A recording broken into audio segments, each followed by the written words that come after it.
mais après, c'est toujours le match en soi et l'analyse d'après-match est toujours quelque chose de très obtus. On voit vraiment le match et puis les éléments, et puis il faut prendre un petit peu de la hauteur. Et c'est vrai que sur la semaine, on arrive à prendre un petit peu plus de hauteur ensuite dans l'analyse, mais il nous a manqué ces 15-20% dont je parlais. C'est pour ça que j'ai dit que c'était insuffisant pour remporter le match et que nous avions des choses à améliorer et à mieux accomplir, notamment dans l'énergie déployée dans la première mi-temps, où on se donne un peu trop de temps.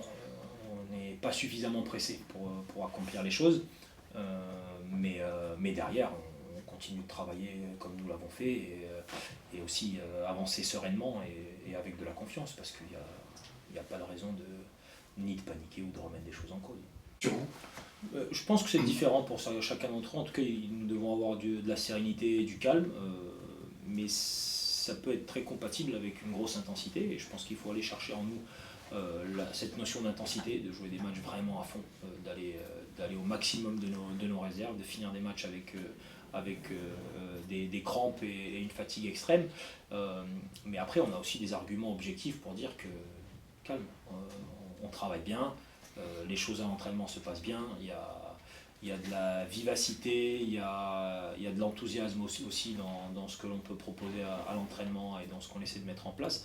Donc de ce côté-là, accepter qu'il y a une pression aujourd'hui qui est sincèrement plus facile à gérer que celle qu'on avait à la fin de la prépa et au bout des 3 premières journées. Je préfère être largement dans la position où on est et jouer avec cette pression-là.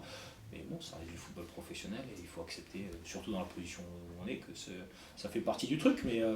Mais c'est une expérience qu'on essaie de vivre aussi avec ce sentiment de privilège d'être là dans cette position et de se battre pour les choses pour lesquelles on se bat aujourd'hui. C'est quand même très très sympa. Et voilà, c'est garder de la sérénité tout en étant très très très courageux et enthousiaste. Je me pose pas trop la question, je veux juste jouer le match de Caen, jouer ce derby sportif, pas faire trop de calculs pour l'instant, et sincèrement, à partir du moment où tu remportes, où tu gagnes des points, tous les autres trucs s'alignent à peu près correctement pour que ça passe. Si on attend des faux pas de l'adversaire pour que ça se fasse, c'est pas du tout une bonne étude, ni pour nous et j'ai envie de dire ni pour eux non plus. Donc voilà, je m'attache à rester concentré sur notre truc à nous.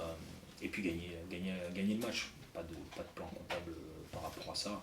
S'il y a des équipes qui vont faire le plein jusqu'à la saison sur les 6 derniers matchs, félicitations, et nous on va essayer de le faire également.